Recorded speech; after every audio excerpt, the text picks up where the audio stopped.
The Overwhelm is Optional podcast is for you if you want to quit the struggle with overwhelm. You want to live life to the full. You don't want to compromise your health and relationships in order to have well-paid, satisfying, meaningful work. You want it all on your terms.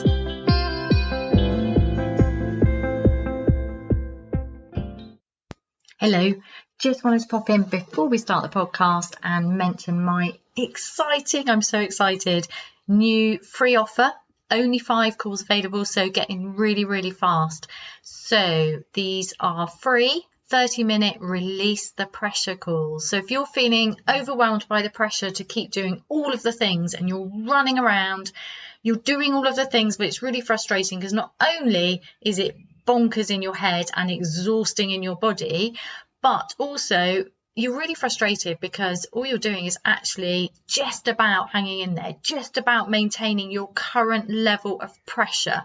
And it's not what you want. You want to really be moving forward. And when we keep getting all of the things done in order to release the pressure, that doesn't work. We know it doesn't work, but when we're in that pressure, we can't think straight. So let me hold the space for you so you can dump the pressure and get the headspace to see an easier way to tackle your whack-a-mole to-do list. So these are designed for me to hold the space for you. You can brain dump all the stuff out and then get the clarity so that you can think clearly.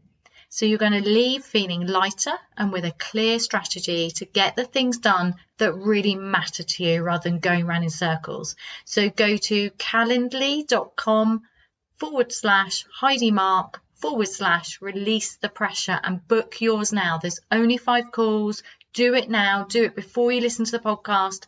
That's calendly.com/Heidi Marke /release the pressure. There's also a link just below this. I'm really excited. Can't wait to get started on these. Book yours now. Hello, welcome to this week's episode of the Overwhelm is Optional podcast, making overwhelm optional for you because overwhelm is rubbish. Pushing through it is exhausting and quite frankly, doesn't work. And yeah, you deserve better. So let's do this. Can you hear from my voice? Do I sound really tired? So if you've been listening to this for a while, you'll know that last week I was working in the Glastonbury Festival. Those of you who don't live in the UK, the Glastonbury Festival has got to be one of the greatest festivals in the world. It's local to me. It's on beautiful Somerset farmland. I was born in Somerset, so it feels very earthy and I feel very connected to it.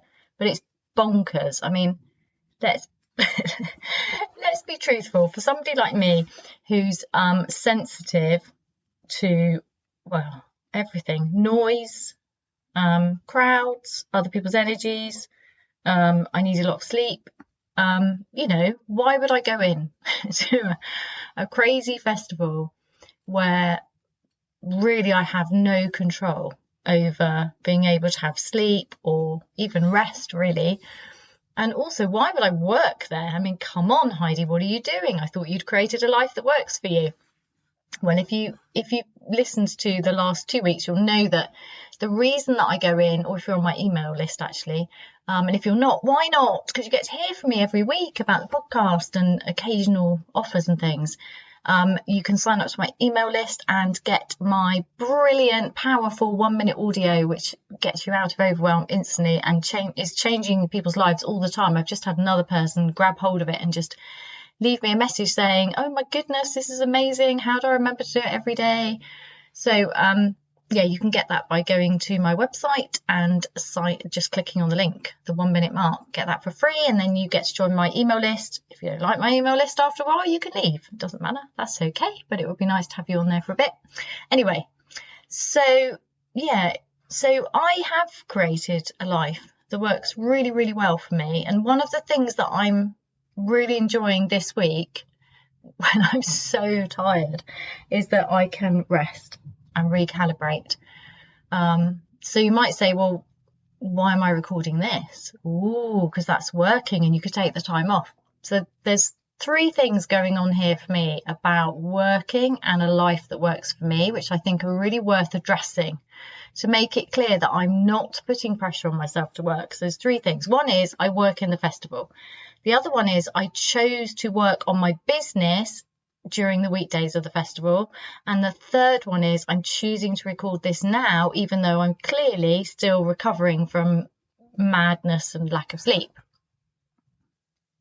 So obviously for me, and I expect for you, creating a life that works for us means removing as much as possible of that pressure that mainly actually when we examine it comes from ourselves and not from colleagues, bosses, clients, customers, family, etc. Most of it actually, when we examine it, we do have some ability to do something about it, which then begs the idea, why did I choose to do these three ways of working? So I'm just going to talk you through why and just describe that a life that works for you will be different than mine, and also doesn't necessarily mean doing less all the time. So because it's your life. So if you're like me and my clients, you want to live the full adventure. And one of the scary things when we reach that point where we're so overloaded is, well, I don't know what to do, because if I want to release all that overwhelm and pressure and stress and, get my life back, then I'm going to have to cut out a lot of the things that are actually really important to me. And I don't want to give up. I don't want to settle for less. And what's really important to me is this idea that you don't have to. It's so, so important to me. In fact, it's the opposite. What actually happens is once you get your life back and work out how your life works for you, and this is a constant gentle adjustment, is that then you get to do even more. And also the things that you already have, you get to enjoy more. And this is really, really important that you understand this. This is not about going, right, I just make my whole life completely calm and fluffy and stress-free, and I just don't do very much. And, if that's what you want, great, you can do that. It's your life, your way. Really, really important. So for me right now, this is how I chose to work and be and live over the 2 weeks, the week before the festival, into the festival, and after the festival. So I've worked in the festival for a long time. 2006. I first went into the festival in 2005 on my own, and 2006 I've been working there since 2006. It's a long time. It's very important to me. The people I work with are my festival family, and if you're listening now, hello, you know how much I love you. It was so good to see you. Actually, one of the most wonderful things was going to the festival and people coming up to me saying, hi, how are you? I can't believe how you've managed to do this with your life, and I love your podcast. And that was just, I cannot express my joy and gratitude enough for that, and being able to talk to people about the podcast and the issues that we raise on this show. Oh, just so good. So good. Anyway, so the festival is important to me for lots and lots of reasons. And one of the things that happened to me when I was heading for burnout, but I had no idea because I didn't realize I was overwhelmed. I just thought, this is life's stressful. If you want a lot, you have to put up with it. I just need to toughen up. I just need to practice more mindfulness. I just need to hack my sleep. I just need to blah, blah, blah, blah, blah, be other than myself. No, turns out I needed to be more myself. Anyway, one of the things I thought about doing, obviously, was giving up working in the festival, giving up going to the festival, because it was just too much. And I used to go in on a Friday night, I used to go to the same food stall every time and just get this Thai green curry, go on shift, finish at 1 a.m, set an alarm. An alarm in a festival after working in a stressful job all week, yes, and get up and then be on shift in the morning. And I lead a team of 54 fire stewards. There's also a lot of responsibility. And then we'd work all day through to the afternoon, no break. And then we'd have kind of 24 hours to let loose in the festival. And I would race around going, I'm going to see this band, I'm going to do this, I'm going to really hectic, push. Because in those days, my energy was much more pushy because I wanted to live life to the full. And I thought the way to do it was to highly schedule, have big dreams, push, and just kind of squeeze myself into being the kind of person who could do all of that. And if you know my story, you know that it broke me. So that, and then we'd do another shift, and then I'd go home, and then I'd be obviously exhausted, and I'd go to work the next day on the Monday. Crazy, because I couldn't take any time off. It wasn't that kind of job. And that was how I did it for years and years and years. And it was actually a big pressure valve release. Although it sounds really stressful, what I loved about it was because the energy inside the festival for me felt just really good for me. And because live music in the Somerset Hills, where I can see the hills, I can see Glastonbury Tor, it was just really nourishing for me. So I would do it. But I did consider seriously giving it up, because it was just too much. I still get anxious before going in, because it's a big responsibility, and how will I sleep? How will I not go insane with all the noise and all of that kind of thing? But I didn't give it up, and I'm really grateful. So it's really important to me that I go. So this year, and I've obviously done it in previous years since I've had my own business, but obviously we've been locked down for 2 years and we missed 2 years. So this year was really important to me how I did it, and I was really excited to see everybody. And I decided to go in early, so I was in for 5 whole days. That's 5 nights of very, very disturbed sleep. And I did everything. I thought I did everything. I've now got a new list of how to do it with even more comfort, because I could have slept better. And there's things I'm going to do about that, because I care deeply about myself and having the best time in there. So that's something I'm adding to my, how can I make it even better for myself? How can I make myself even more at home in the festival? And I love that kind of, there's 3 of us kind of writing lists about how can we make it even better? How can we just get more sleep, feel more comfortable? And that's just a really nice thing to do. And it's actually a really good opportunity, because a festival where you can't sleep or look after yourself very well is a really obvious opportunity for how can I look after myself better. It forces you to look at self-care, particularly actually for me post-festival, because I'm really tired, and I'm not going to push myself because I've given that up. So it's highlighting to me, okay, what would be really nourishing for me today? What would be the best thing? So I'm actually really enjoying that, because I think in general, I don't know about you, but when somebody says up your level of self-care, it's not always easy to see what that means. Do you know what I mean? It's easy to think, well, I could rest more, I could go for more walks, I could do this, I could do that. But it just becomes another thing to do. Whereas having this very obvious, it highlights, because it's such an extreme situation, how can I look after myself, becomes like really plain to see. So, for example, lying down for a nap in the middle of a headliner on the grass, because just couldn't keep my eyes open. And you might think, well, that sounds really crazy, but actually it's a festival, so it's actually easier to do things like that at a festival, because anything goes. So for me, it really highlighted what I needed, and doing things my way. Just going around tired and closing my eyes now. I spent time with people who talk a lot, and I find that tiring, and usually I'd find a way to politely handle that, or I'd just not talk to anybody for a few days to recover. Whereas this time I was really able to say, I can't actually talk for very long, and if I just look like I'm not listening, it's because I've shut down, and I'm not going to apologize. Didn't apologize, which was a really good thing. Just said, that's going to happen, and the person completely got it, and absolutely fine. And how joyful was that, to be able to say, this is me, this is what I need, this is just who I am, I can't talk anymore, that's it.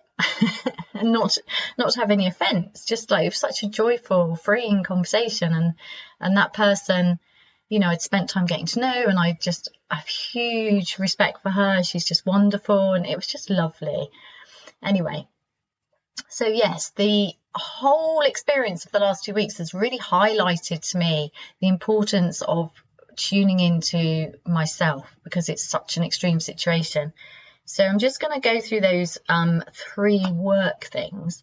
So the first one was, I made a decision to work in the festival. So I went in on the Tuesday. Now I could have quite happily said to my one-to-one clients, and that's what I'm talking about mainly. So my business obviously involves lots of different things: marketing, selling, service, all these different things. The podcast, as you know, if you heard last week, I'd already pre-recorded. I could have taken a break. I could have taken a break this week, but I chose not to because I really wanted to record a podcast. So I'd set up a lot of stuff going out automatically, emails, etc. And that was great. And that's the joy of these amazing systems of tech that creative people, other entrepreneurs have set up. And I'm really grateful to, for example, Buzzsprout, who host and send out everywhere this podcast. I also pay extra so that they do something called Magic Mastering, which upgrades the audio for you. So it's incredibly easy for me to provide the highest quality audio without hours of editing. Kajabi host my website, and they host my mail, so I can program in emails to go out at certain times. I'm really grateful for them. They're both Buzzsprout and Kajabi, they're American companies, and they're just really joyful companies. They're really like heart-led and great customer service, and really think about the needs of both me and you, my listeners, and also for my clients and students in my courses.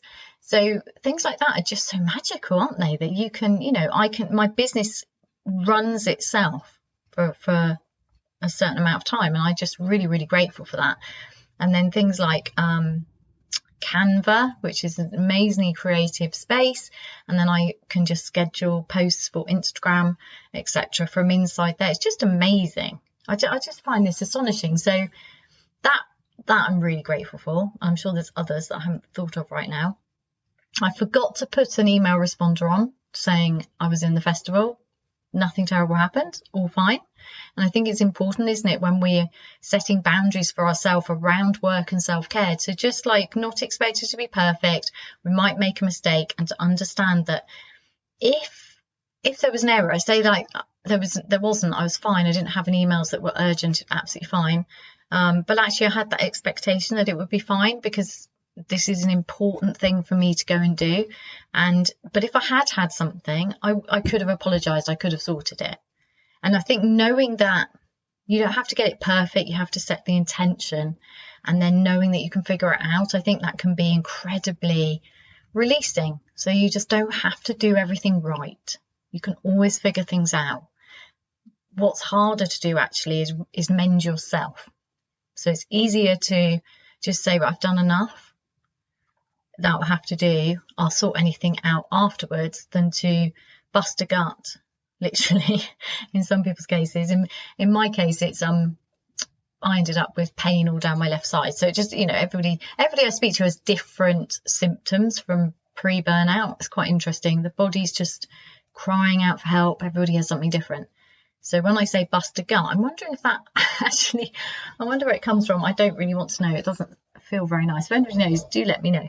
Anyway, so I chose to continue to be available just to my one-to-one clients, because with my one-to-one clients, whether they're on weekly or fortnightly or monthly, in rare cases only for people who've already done Get Your Life Back or something really intensive with me, they get unlimited one-to-one support via a messaging app within certain weekdays and times. But I am there for them. Now I could have easily have said, I'm not available, I'm on holiday. That's what I would usually do. But I actually was deeply comfortable with the idea of being able to go into the festival. I wasn't working in the festival during those days, otherwise I wouldn't have done it, because that wouldn't have been appropriate. And I just felt like how lovely it would be to be able to be answering messages, which I did do, from that place. I mean, it just felt good, so I went with it, and I did do some one-to-one support from it inside the festival, and it was joyful. I really enjoyed it. I loved it. It was easy, and I was celebrating the fact that I have set things up so that I can do that. It was very special for me. So when I tell you I was working my business was still partially working, because most of it was already scheduled. Can you see that it doesn't mean I was overworking. Quite the opposite. It was a choice because it was joyful and it was fun and I loved it. And it was a celebration of how well my life works. So I just wanted to share that. And also because if you get a message from me while I'm in Glastonbury, you're going to get that beautiful energy. And I just thought that was very special. Anyway, the second one, are we on the second one? Yeah. So why do I work in the festival? Because I love my team. That's it, really. I just love them. That's genuine. Just love them. I love leading them. I love looking after them. I love looking after the crowds who come in. I love the problem solving, the craziness of it.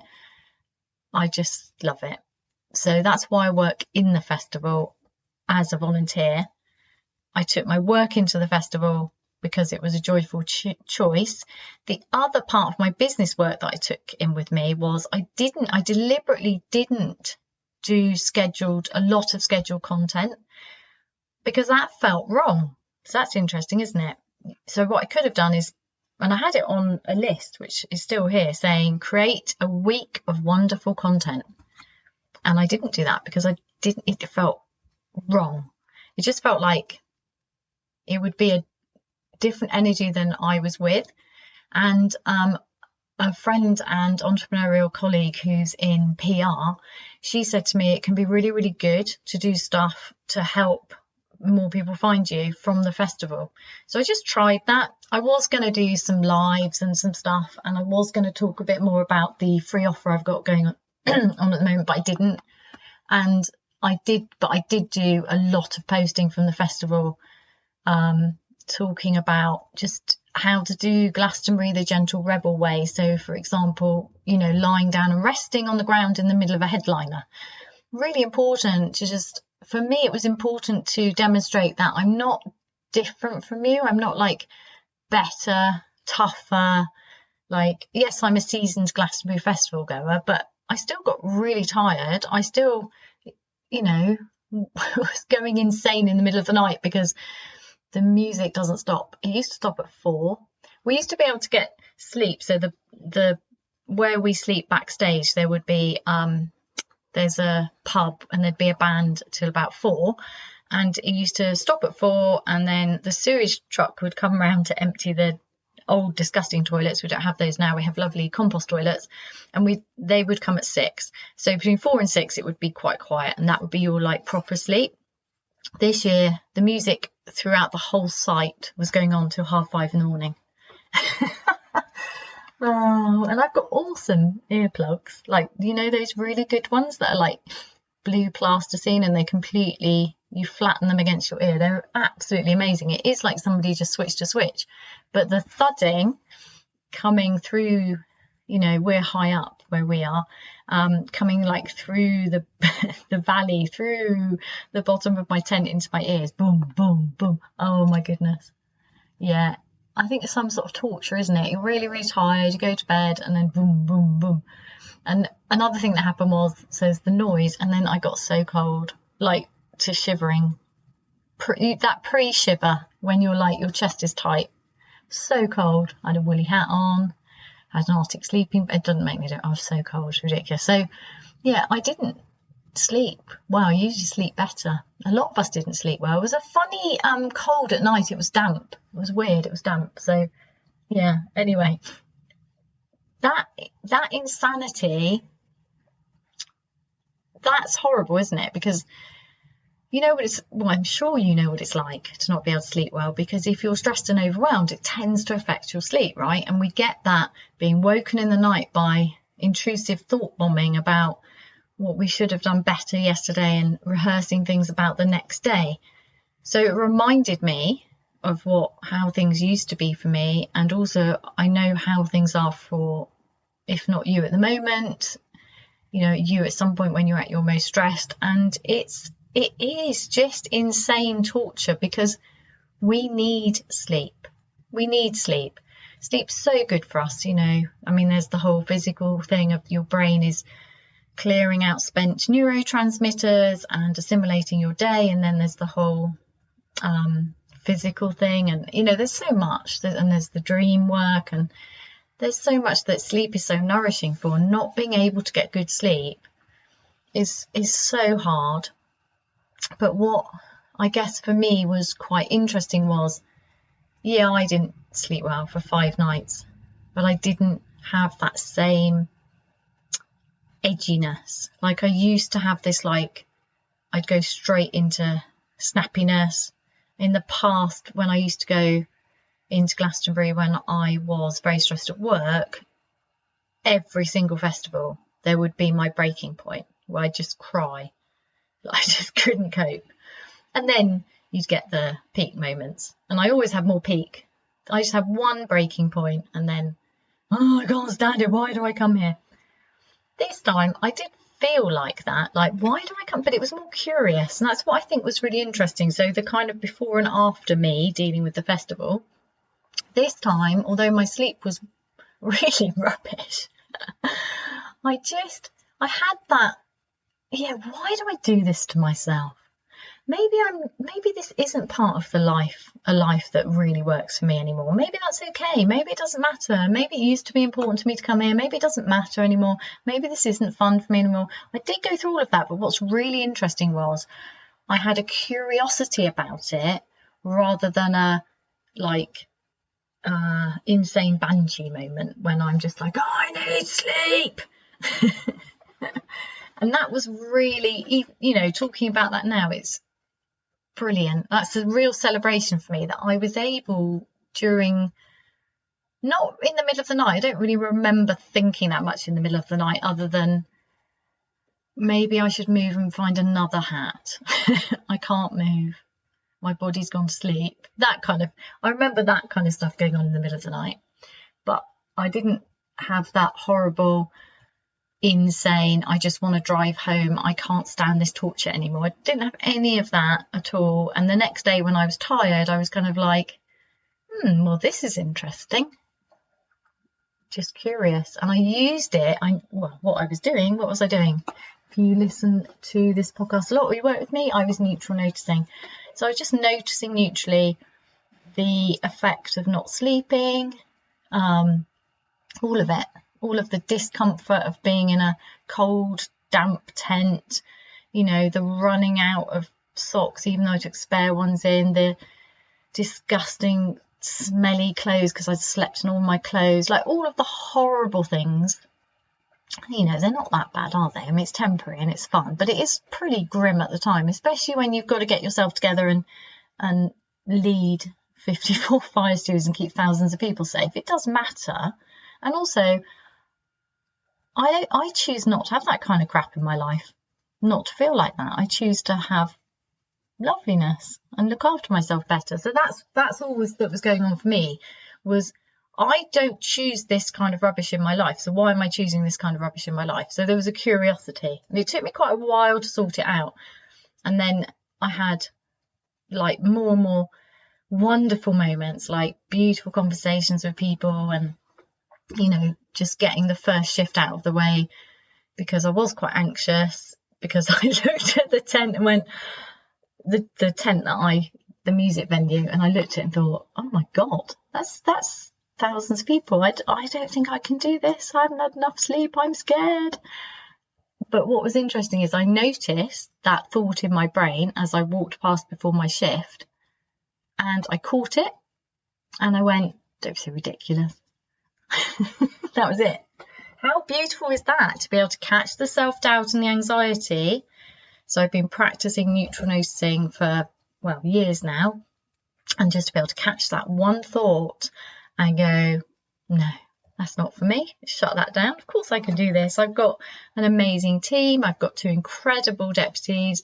The person above me is amazing, and that was it. And I did it, and it was wonderful. So yeah, lots of neutral noticing going on for me during the festival, and also lots of evaluating my attitude to working in the festival, both on my business and as a fire steward volunteer. And our money goes to charity, which is always brilliant. And then finally, working today. So you might think, well, Heidi, you sound really tired. Surely you could just take more days off. Yes, I could. So I took yesterday off completely. And today, most of my work has been involved in mindset, energetic growth type work, because that's always my priority. So my coach has been doing some stuff that I had missed, an extra special training, so I've been catching up on that.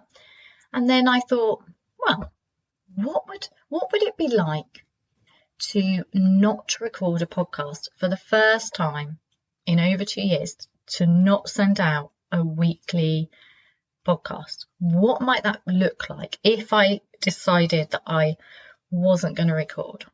What would that do? How do I feel? So neutrally noticing that as an option.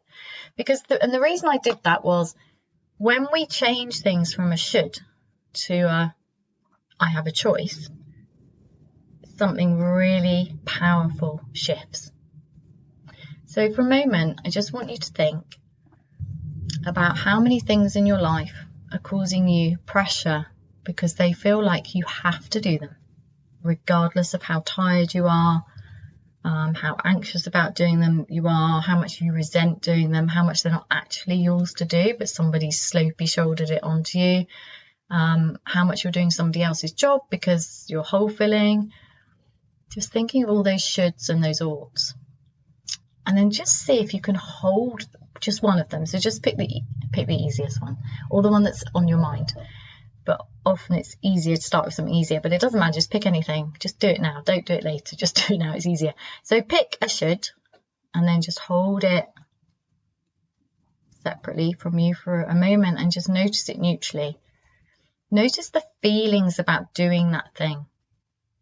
Notice if you can feel the pressure or any heaviness, or whatever it feels like to you, in like your head or so if you can first of all root it in your body, if you can just find anywhere in your body related to this should, and just notice any physical sensations or none, completely neutrally.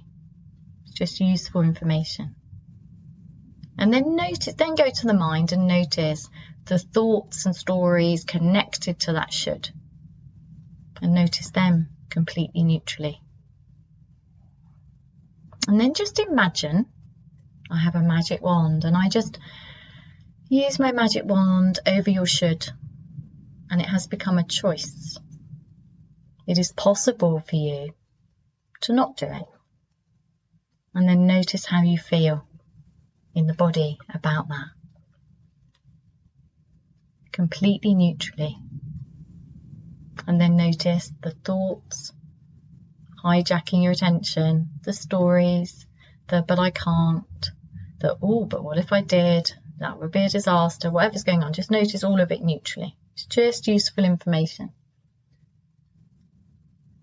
Now, a lot of the pressure that we carry and a lot of the overwhelm in our mind is from our shoulds.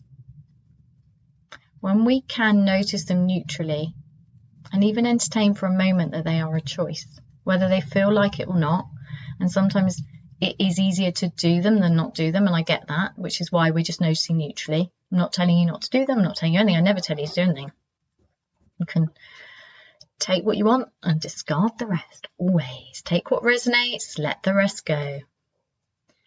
But just entertain for a moment the idea that you have choice.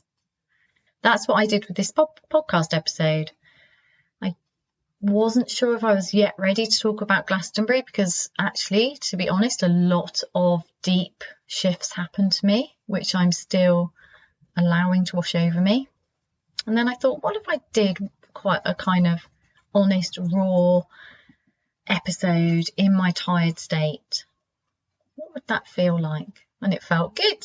So I hope you've appreciated it. I hope you appreciate my honesty and sharing, my tiredness, my anxiety before going in, my self-doubt that I could do the job of a lead fire steward before my shift. I hope that you've appreciated that. And I also hope that by sharing why I chose to work, so why I chose to work as a volunteer, why I chose to continue with some of my business activities, and why I'm recording this now, because it felt good. Because I like the commitment I have, the consistent commitment to show up for you every Wednesday. I just love it. So here I am. I hope this has been a gift to you, just the sharing of it. I really, really hope so. I hope it's raised some stuff for you to release some of the pressure and the overwhelm from yourself. Give yourself a break. Be kind to you. Be more yourself. Maybe be more honest with yourself about some of the things you're doing, whether they're working for you. Now, the other free gift I have for you, other than this podcast, at the moment, will end very shortly, is my free Release the Pressure calls. So these are very special, very, very specifically designed to be very short and powerful. So if you're feeling under a lot of pressure, really overwhelmed, you just really would appreciate somebody listening to you, holding space for you, which I'm really, really good at, for just 30 minutes, just a 30-minute call. So it's not going to take a lot of your time. It does take effort. You have to accept the gift, and that can be in itself really challenging. So I applaud you and celebrate with you if you're even considering it, because I know it can be hard. Just the idea that, well, why would she want to listen to me? Why, I get all of that, but I like listening to my podcast listeners and people who resonate with what I'm saying. I did a lot of it in the festival. The reason is that this is my work. This is my passion. This is my heart-led mission, is to help people like you and me who get overwhelmed but still want the full adventure. We just want to know how to do that. And yeah, anyway, free 30-minute call. They're called Release the Pressure. So because I can do that with you, so book one, because you'll just feel better. You'll feel better. The process of booking I always find interesting. So you think about it and then you think, oh, I don't know. Just do it. It's a gift. It's so lovely. It's a pleasure for me. It's good for you. It's a nourishing thing. You get to choose yourself. That in itself, even considering that, is great. So book one by either click the link underneath this podcast episode, or if you're following me on Instagram, it's in my bio at the moment at the top. And if you can, remember, you can go to www.calendly.com/Heidi Marke with an E /release the pressure, and just book in. There's not much time left to do that because, well, I'm closing it down soon, because that's the nature of a special offer, isn't it? So do it now and take a break. So look forward to talking to you. If you're booking one of those, it'd be absolutely lovely to meet you.